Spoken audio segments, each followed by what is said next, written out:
うん。わかりました。うん。ええ。ありがとうございます。はい。こちらこそよろしく、とんでもないご調査ありがとうございました。どうも、失礼します。はい。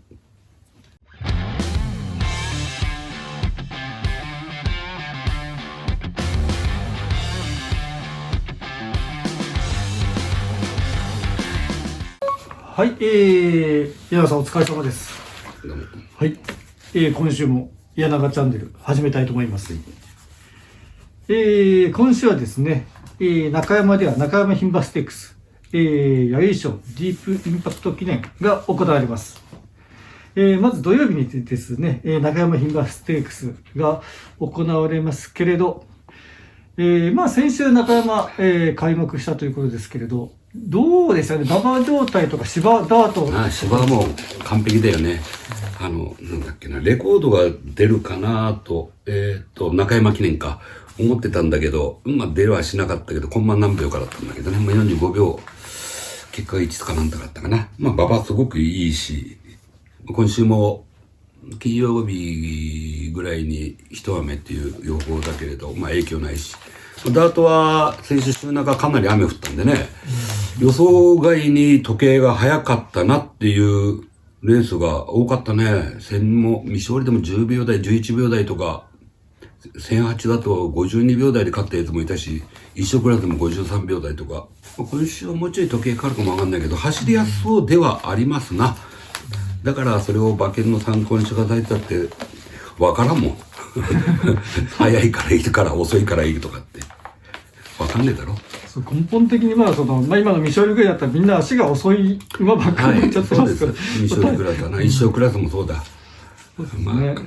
で、特にここ、先週の中山に限らず、東京もそうだったけど、未勝利戦がもう、えらい、2頭ぐらいにガチッと固まって、人気がね、で、他がちぎれちゃってるレースばっかりじゃん。そういうメンバーを組んじゃってるって言ったら語弊があるかもしれないけど、ある程度みんなで共有してこれで、これとこれとこれとこれなんていう風に、チャチャチャチャってやってるところも、なきにしもあらずっていうところで、だから、全く面白くねえんだ、馬券が。午前中は特に今年に入っての、東京からこの中山にかけて。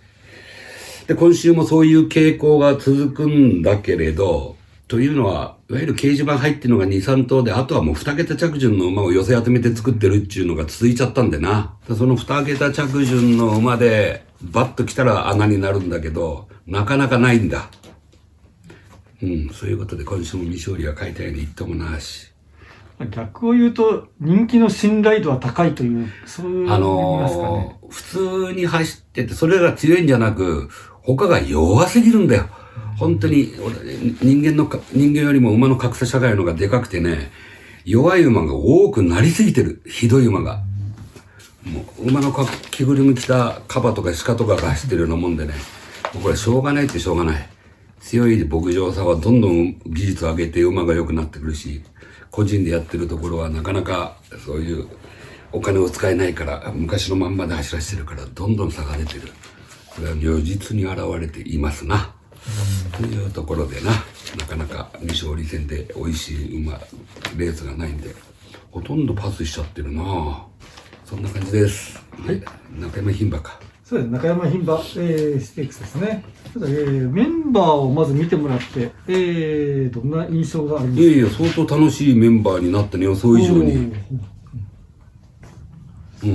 まあハンデ戦だけどね、ハンデ戦か、だからあれだけど、サクサクいってみるか。じゃあ、また前頭ちょっと触れてもらって、じゃあ、愛用順ですが、じゃあ、アンゴラブラックから。アンゴラはね、まあ、俗に言う体調だけだったら前回より相当上。前回も良かったんだよ。良かったけど、もういっぱいだと思ってたけど、ちょっとまだ上があったな。この間の金杯の時に、まあ、俺も本命してて勝てると思ったんだけど、30分ぐらい前に急に大雨降ったんだよ。で、先週日だったカラマの先の抜け出しでゴール前に肉薄したんだけど、泥は跳ねながらだったから、たまたまあの時帰りに長距離してやったら、いや、なんか参ったよ、雨だったよねって、そうだよっても言ったんだけど、雨なかったら差し切ってたね。まあそんなところで両馬場だったら大歓迎、前走以上、ハンデも6-5か。確か 6.5 だから。まあ、なんも不利なし。競馬の形も出来上がってきたし、力は出せると。あとは相手が強いかどうかっていうところの判断。だけど、まあ、馬券圏内では相当有望な一頭ではあるね。はい。じゃあ続きまして、アンディ・ロード。まあいいや、この辺は。この辺は、はい。SL フリーダー。まあ、好調だな。好調だけど、なかなか、ここに入っちゃうと、厳しいな。この間競馬強かったけど。ちょっと差はある感じですかね。差がある。ここ、というのは、いや、オープン特別ぐらいだったら、まあ、なんて言うんだろう、出し抜け、なんとかで頑張れるけど、ここはね、G3 の牝馬だっつっても、今年、そのトップグループで戦える馬が3頭4頭ぐらい出てきてる。これいいよ。はい、そうですね。まあ、ハンデ戦だからな。ただ、正攻法の馬だけに、俺は、ないと思ってんだよ。正攻法じゃなくて小技が使える馬だったらいいけど、この間みたい、この間負けた東京もそうだけど、この間の、どんとこいっていう勝ち方で、あれで通用するかっつったら、正直というのが俺の考え。1008はいいね、2000なんかに比べると。うん。そんな感じです。はい。エリカエクスプレス。見てみたいな。これがどんな変化になったのか。いやー、なんとも言えない。本当になんとも言えない。強くなってる、我慢が効く、粘りが増した。まず、高速度計で走れることは間違いないっていうのと、気象が成長してて気持ちよく逃げられた場合っていうことが、で、勝てる馬だから、こういうのはね、後でも言うんだけど、これとか、弥生賞とかもそうなんだけど、3ヶ月、4ヶ月、この時期休まして出てくる馬の中間の動向っていうのが見れてないから、変わってんのか変わってないのかっていうのが最大のポイントだけど、多分、同じ形が足んないので、レーデドラマっていうのがいるんで、まあ逃げるのはこれだけなんだけど、この2頭のうちどっちかなんだろうけど、まあやり合いは絶対ないんだよな。やり合いはないから、もう最初のコーナーが、1008、中山の場合は、隊列が最初のコーナーで決まるから、入り口はね、2頭でそこガンガンってことはないから、かかるタイプとは両方は思えない。エリカももうかかんないかな。ちょっと行きたがってたけど、昔は。ここはね、正直わかんない。だけど、頭がある馬ってことは、まず覚えておいてもいいんじゃない？で、今のところは、アンゴラとエリカは頭がある。この2頭ね。次は？はい。栗のメイン。まあいいや。1008もちょっとどうだろう。早い時計も厳しい。キリレタスクも実はこれ逃げた方がいいのかもわからんけど、まあ早くないし、ちょっと感覚的には粒ちっちゃいな。うん。ハンデさ生かしても厳しいと思う。はい。ステレンボッシュ。これは、まあ、国枝さんから宮田長期にとこ移って、早めに打ってずっと稽古やってたじゃん。で、今週反応で切り上げたけど、何か違い感じた？結構僕は走りっぷりが良くなったのと、いや、調教変えたっていうのは、宮田厩舎につって。まあ、要は合わせ馬やらなくなったそう、ずーっと単走でやってる。で、向きになる。この馬、もう本当に合わせ馬やつもずーっと、もうガチガチに固まっちゃって、もう動かし方が飛ぶんだけど、大きく飛べるけど、もう、ガチガチで走っちゃってんだよな。だからそれが治んない限りは、リラックスして走れない。競馬でも。まあ今でもまだ、まあ、今週は反応だって先週まで見せても、全然も走り方としては、やんちゃな走り方しちゃってるから、これはまだ競馬じゃダメ。けど、雰囲気良くなってるな。これが一番の、変化で、もう、要するに気配っていうのは、これはもう言ったって見てる人間がそうやって思うしかないけど、気持ちは馬は戻ってきてる。だから、本当は狙いたいところ大なんて言うんだけど、7.5 っつうのは、やっぱ飛び抜けちゃったよな、ハンデ一頭。これは厳しいなっていうのが、復活の気配はあるんで、これは今回惨敗しても次っていうところで個人的には思ってる。もう今回、いい競馬、まあ万が一勝っても驚きはしないけど、多分、カチカチになって走るんじゃねえかな。カチカチ、ちょっと表現難しい、聞いてる人間難しいかもわかんないけど、カツカツ、伸びがないんだよ。力強いけど。これはだからもう、馬がもう単走でずっとやってんだけど、もう気負っちゃってしょうがないんだ。でもそれでも動きは良くなってきてる。動きは良くなってる。随分ここの成績時よりもね。だから復活の兆しはあるとは見てる。まあ、3連の紐に入れば上出来な馬だなと今回に関しては、の気がしてます。で、西のティアも、もう言うことないな。もう G1 馬だ。G1 になるよ。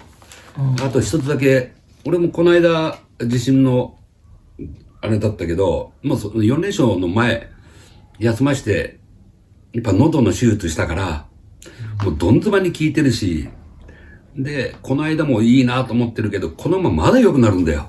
まだ体が出来上がってないから、まだ貧弱っていうかこれ体幹しっかりしてるけど、体のラインがまだ、幅が出てこない。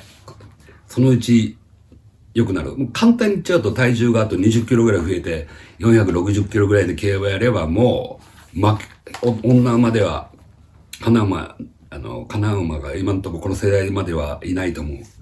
で、俺はだから先週の本当中山記念使ってほしかったんで、ハンデ戦なんか使ってほしくなかったんだけれど、個人的にはね。まあ 6.5 だからいいし、福島記念に劣らずそれ以上まだあるわ、上が。素晴らしい。これは。去年も言ってたかどうかわかんないけど、ビクトリアマイルの最有力馬であって、これもとりあえず、形ができるからね。一つね、競馬の流れで怖いのが、結構さっき言った前がしっかりしてるっていう馬たちがいるじゃん。その、たけちゃん、豊ちゃんのさっきのとか、レーブとかなんとかとかいて、で、結構先行勢も、まあまあいるわけよ。で、そこでこの馬も、まあ中段から前で競馬して、性格がいいから、安城がふっと言えれば、グーンっていっちゃうから、意外と早めに、津村吹かすから、で、吹かして前を掃除して、後ろに食われるっていうケースが、もあり得るなっていう気はしてるんだ。そのまま押し切っちゃっても驚かないけど、そんだけの差が今あると思う。この馬には他の馬とは。と個人的に思ってます。相当いいです。っていうかもう、勝てると思ってます。で、パラディレーヌ。はい、パラディレーヌ。もう頑張ってきてるけどな。結構嫌いじゃない馬で。個人的に知ってるつもりでいるんだけど、早い時計の勝負っていうのはやっぱり一歩引くね。どっちかって言ったらぐちゃぐちゃってきたところでのがいいかな。まあまあスタートがもう不安なところも多々あるしな。素材は認めても中山の1008フルゲート高速馬は条件は向いてないような気がしてしょうがない。までだね。ビヨンドザバレー。はい。まあいいや。はい。じゃあフィールシンパシー。フィルシンパシーもいいよ。はい。頑張ってる。フレーミングは、これも強くなりそうなんだけどな、とも19社のところ。まだちょっとコバでは見限れない一頭ではある、5歳以上では。まあ、でも、勝つとかっていう、あれではない。掲示板でうまくいって掲示板でひょっとしたら3連引っかかるかどうかだけど、かなり条件ないと思う。ポルカリズムもパス。ポンドガールも、小倉は追い込み決まるからね。本当に小倉は。全く興味ないです。みんな興味ある人が多いかもわかんないけど、個人的には。あれ、あの足を今回中山で使ったら大変だと思う、このメンバーで。レディーなんたら、よく知らん。はい、レディーバディですね。結構頑張ってんだろ、このところ。あんまり気にしてなかったけど。ごめんなさい、ったら気にしてなかった。はい。レーゼドラマは、俺はこれ嫌いじゃないからね。ようやくこの間いい形の競馬で復活してくれたから、あの形、本当に、スタート来て、決まって、豊ちゃんが競ると思わねえから、こっちが花行った時の、まあまあのペース、スローじゃダメだから、それで言ったら残れる馬だからね。だからこの辺と、これと、さっきのエリカとは、枠が出てからっていうところになっちゃうな。内枠引いた方がおそらく花だと思うから。で、両方ともペースを落とさないで、その1番手2番手がはっきりしてくれれば意外と縦長なんだ。中山の線がして縦長になるんだよな。ちょっと流れちゃうと。まあ今聞いてる感じですと、まあまあ、あとまあ、頭狙いっていう馬はさっき、そっちのアンゴラ、エリカ、で、こっち西野。で、レーゼドラマで、軸は西野でいいんじゃないかなっていうところで、こんなところじゃ面白くねえよって言うんだったら、まあ、3連の紐がなんだよ。だから2連帽子とか、パラディレールも買う、個人的には買う気しねえな。フレーミングも買う気しねえな。まあ三連複ボックスとかそういうあれで、いやいや、も西野手はもう、う頭こ、大丈夫だよ。本当に大丈夫。まあ、早めに捕まえに行くジョッキーだし、行く展開になるから、その時にゴール前に差し込んでくる馬がいてもおかしくはないんだけど、それは全然 OK。馬券軸っていうところで考えてくだされば全然 OK だと思います。以上、中山牝馬ステークス。週末は柳チャンネル。競馬予想は馬三郎。次、弥生。弥生賞行きましょうか。おはい。さあ、弥生賞ですね。あともやか。まあ、ドマイヤからちょっと行きましょうか。はい。去年のクレも言ったかどうか、アドマイヤで勝てると思ってたんだけれど、その前、デリハイだったっけはい。で、任した馬に負けたんだよな。そうですねで2頭を見てて、俺はもう、あの馬には、アドマイヤは負けると思わなかった、正直。まあ、コースの内外の逆取りがあった、相手が、クリスチャンがうまく乗ったっていうのもあったけど、ただね、相手はもうほぼほぼ出来上がってる馬で、デハイの時もデリハイの時も。アドマイヤの場合はまだ肩がすごく甘くて、俺からやってね、胸が。で、遅れてるっていうところで、アドマイヤがデハイで勝ったからもう逆転ないのと思ってたんだけど、ここなんだよ。それで、朝日杯見たら、同じだったんだよ、アドマイヤが。変化がなかったんだよ。だからさっきのあれじゃないけど、それから3ヶ月経った今回の姿を見ないと、ここで成長してこないんだったら、変わってこなかったら、多分、あれだな。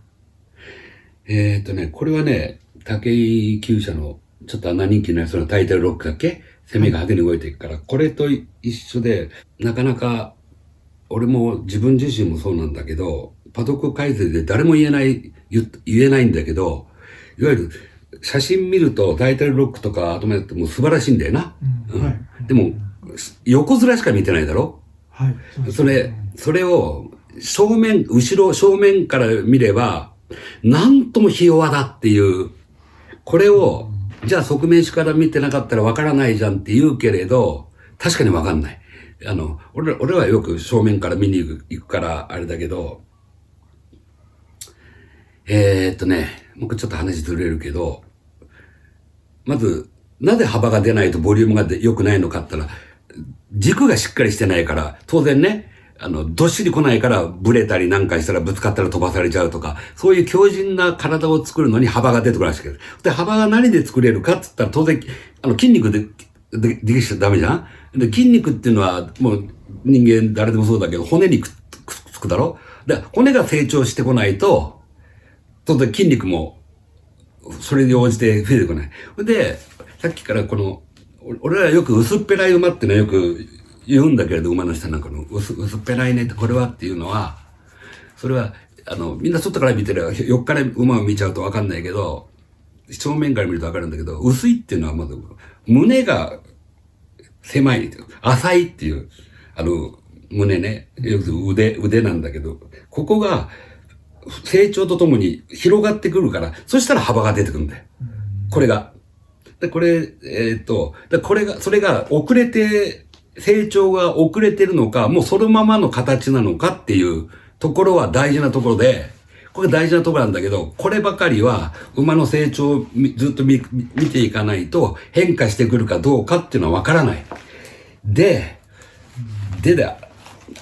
これをパドックなんかで見つける方法はないけれど、俺個人的には前足の歩き方を見てればある程度はわかる馬がいる。ダイタルロックはある程度わかる。肩の前足の差が狭く歩く。深いやつは狭くなんない。だからこれは、狭い馬でそういう風に歩く馬が多いから、それは、皆さんパドックいたときに、横から見れるケース、パドックコーナーをこうやって見てればある程度わかるけど、なかなかグリーンチャンネルとかなんとかで解説者なんか見てて、そういうとこないから、厩務員が引いてて、なかなかその前足のとこは厩務員と重なって見づらいけど、注意して見ててくれれば分かってくる。これは、よくパドック民の言い方で、だからなんだってことはないけど、俺は気にするんだけれど、それが、競馬に、レースにつながるってことはないんでね、ないと思う。ただ、馬体が細いままだと、やっぱり軸はしっかりしてこないんで、バッと幅が出れば、どっしりするから、これも当たり前のことで、それから何が増えてくるのかっていうのは、背でもなければ、お尻でもなければ、胸だから、胸の胸骨が成長してでかくなって盛り上がってくる。これが、成長段階であって、だからアドマイヤーの場合は、まだそこがね、この間の朝日杯の時には、俺の見立ての、そのパドなんていうの、画面でしか見てないからわかんないんだけど、デイリー杯と変わんなかったんだよ。それでもと思ったけど、やっぱり負けた。で、まだ体が体幹が弱いから、距離を伸ばすのは全然 OK。伸ばすのは OK だけれど、途中のペースを上げても、よく言うんだけど、緩い馬で出し入れはできない。エンジン再起動に時間かかるから。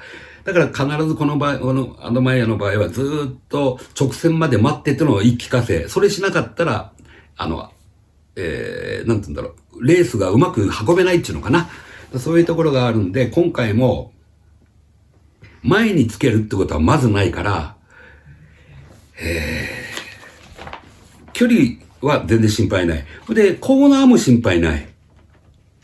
だから競馬が荒くなるってことかな。だから一気にスピードを上げてもどうしても外回らざるを得ない。内々をうまく3番手4番手っていうそういう、上手な競馬が今のところはできない。できないっていうかできなかった。去年の暮れまでは。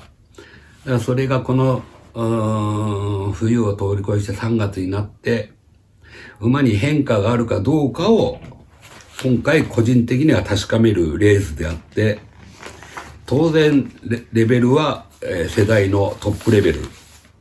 だけれど、まだ信用はできませんっていうところで。馬券圏内はあるけどね。足はあるから。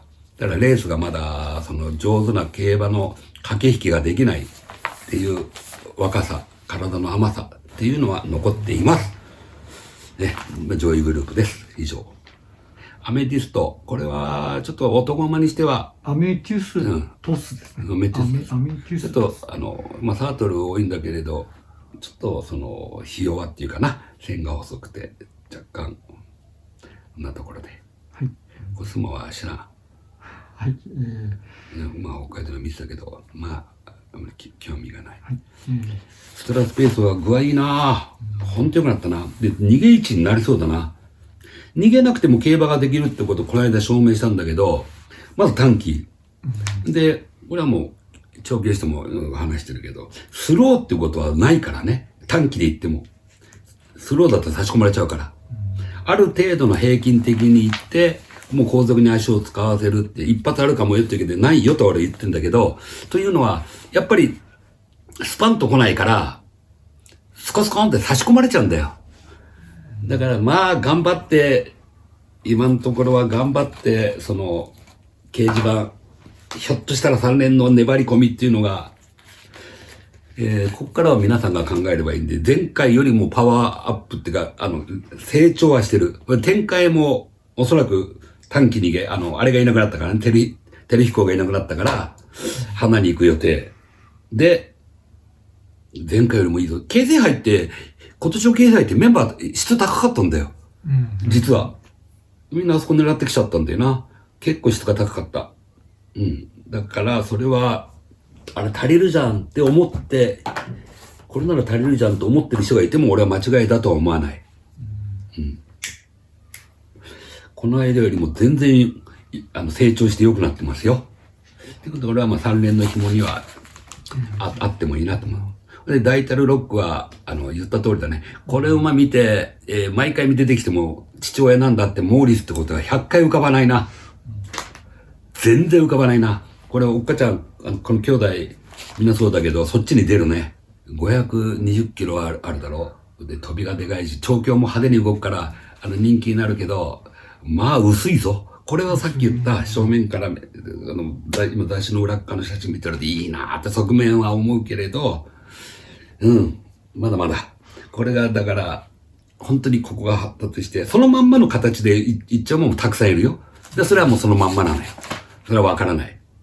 で、どうやって成長してくるのかっていうところは、興味はあるけど、まだ薄いから、背は高いけどね。だから、なんて言うんだろう。背ひょろひょろの人間で言うと長身ってやつな。のっぽってやつ。で、肉がこれから増してついてくると思う。頼りなさが半分残ってる反面、将来性はあるという風にも見てるんで、3連には抑えておこうかなっていう馬ですな。はい、じゃあ、バスティール。バスティールな、男馬らしからぬ、スマートすぎるんだけど、切れるっていうのはもう間違いないね。で、長く使える体つきなんだよな。爆発力っていうか長く足を使うタイプで、見た目以上に走ってくる。もう最初から体はもういっぱいいっぱいっていうかもう出来上がってラインもスッキリしちゃってる馬だから、それほど肉体的に変化っていうのはないのかなっていうふうに見ちゃうけど、これも見てないからなんとも言えないけどね。多分足は使うと思うよ、後ろから行って。しぶとくゴール前肉薄すると思う。っていうところで、抑えの候補でもあります。本命とか対抗ではないですけどね。はい、バリオス。バリオスはね、ゆるゆるで勝ったっていうのを評価するけど、まだまだっていう感じだな。将来性は高いけど、現状でデビュー戦のあれ見て、勝ったんだと思った。悪くないけど、随所にまた絞り切らなきゃとか、この辺締まってこなきゃなんて思ってた馬で、素材はあるな。でも、あれじゃ厳しいと思うな。重賞2戦目じゃ。はい、名称ソラリス。名称はね、ステージがひょっとして違うんであえば、これは、体つき見ちゃうと、パワータイプのある意味違うステージだったら、ひょっとしたらっていう感触はあるんだけれど、早い時の芝の2000っていう風な馬ではないなと個人的には思ってる。むしろパワータイプな競馬だなっていう馬だなって思ってるね。もうでしょうはまあいいでしょうっていうぐらいだから、順調に来てるけどね。で、ライスアドラー、トップアイでも本命にして、3回も4回も不利があって、これはジョッキーもそうだし、他の調教師も一緒に戦ってた調教師なんかも勝ってたなってみんなに言ったけど、前勝ってたな、佐々木の馬な、なんてみんな言って。レース見ちゃえばそうだけど、あれも競馬だから今回もこういうことになるとは思わない、あれだけど、今回に関してはかなり最有力でしょう。一つだけ注文つけちゃうと、仕上げちゃったな。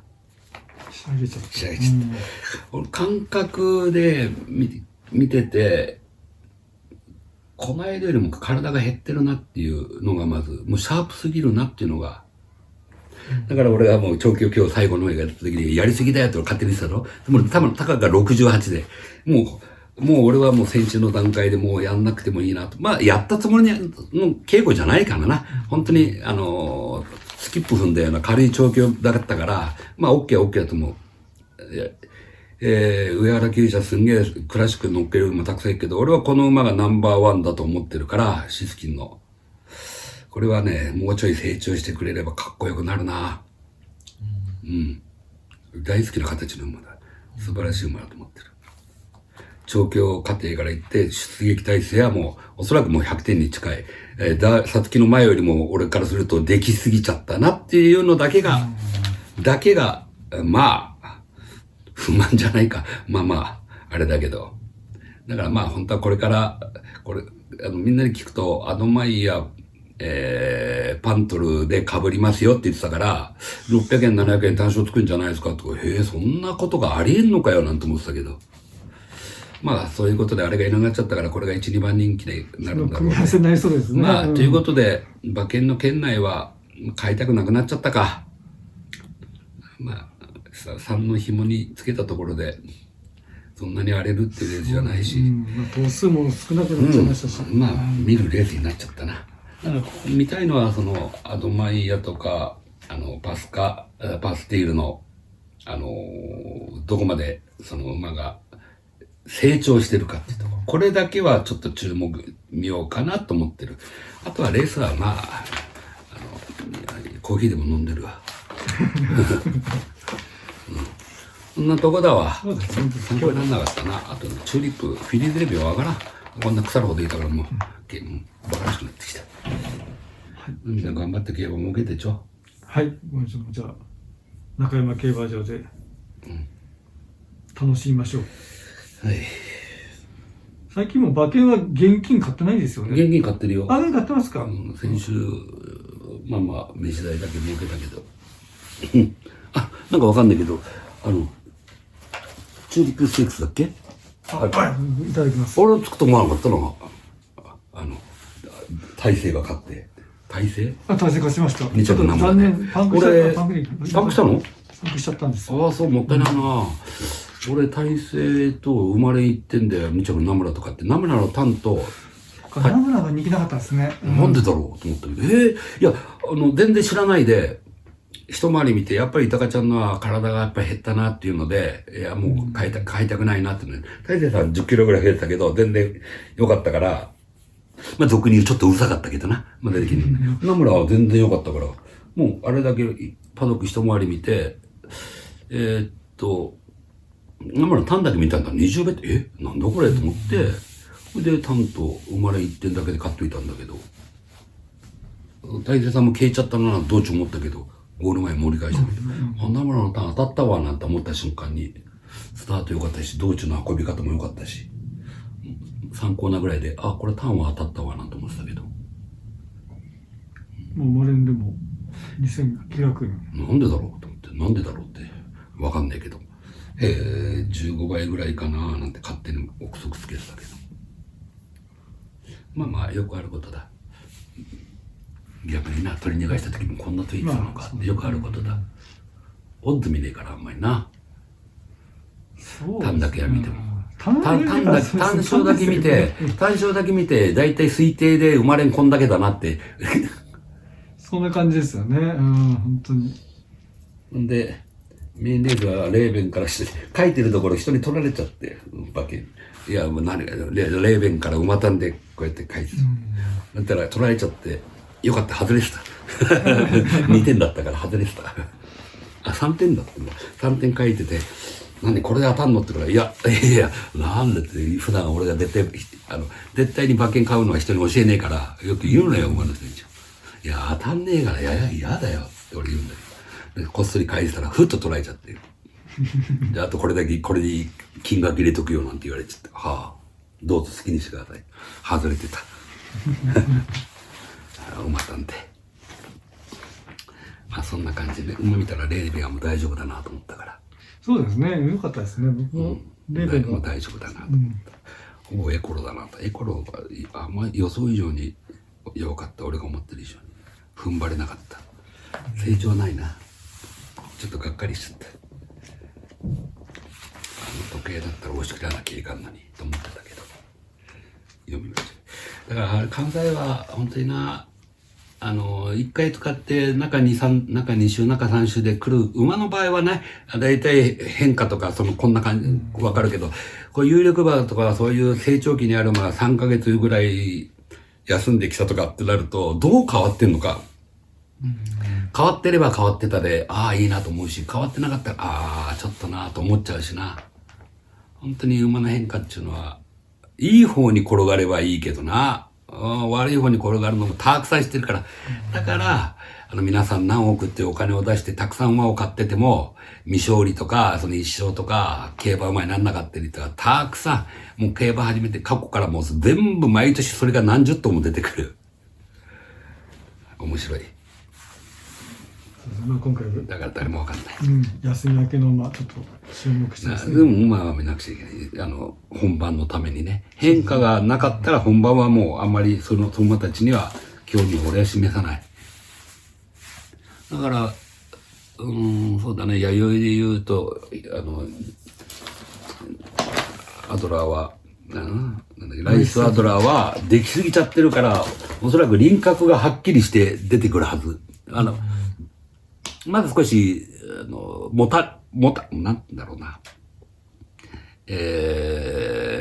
まだ、無駄なところが肉がついてるっていうかおかしいな。皮下脂肪だから、太いのは全部皮下脂肪だから当たり前だけど、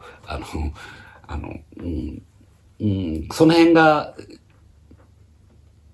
なんとか少なくなってきたらいいって言っちゃおかしいのかな。これで、だから、よく、さっきの話じゃないけど、皮膚が薄い、皮膚が厚いとかってよく言うだろ？皮膚が薄くていいっていうセリフ書いてるから、これは、あくまでも、見た感覚でしかないから。これは間違いじゃない。これはもう、皮膚が薄いとか、皮膚が、そうやって、なんて言うんだろうな。これはね、俺はよく言うんだけど、皮膚の下は全部皮下脂肪になってるけど、そんなにみんな変わんないんだよ。それでもって皮膚が薄いとか厚いとかっていうのはもう見た感覚でしかないの。だから皮膚が厚いのが、皮膚が薄くな、そうやってみんなが言う、皮膚が薄く見える馬。これは俺らも思うんだけど、みんなが見てて、これ皮膚薄くていいじゃんって言うけど、よく言うだろ。で、そういう皮膚が薄くてって、そうやって見える、まあ見えてんだからそうなんだけど、で、見えてないのが皮膚が厚いったって、実際調べると変わんないんだって、いう風に、獣医学的には言うらしい。っていうところで。皮膚が薄い、厚いからって、その馬がずーっとそれ以降薄くなるってこともないし、絞っても。皮膚が薄い馬が、厚くなるってことはあるのかもしれないけど、ほぼない。競走馬に関しては。っていうとこでした。はい。はい。以上。じゃあ、今日はここまでにします。はい。お疲れさん。お疲れ様でした。すいません、いただきます。よし。今週もご視聴いただきありがとうございました。今回は弥生賞の出走馬ジャッジでした。私はここ仁保で仁保の上原有機厩舎にいますライヒスアドラーを取材してきました。デイリー競馬チャンネルのサラブレッドコーナーにてアップ予定ですので、ぜひ皆さんチェックしてみてください。ずっと舌を出しててめちゃくちゃ可愛い馬でした。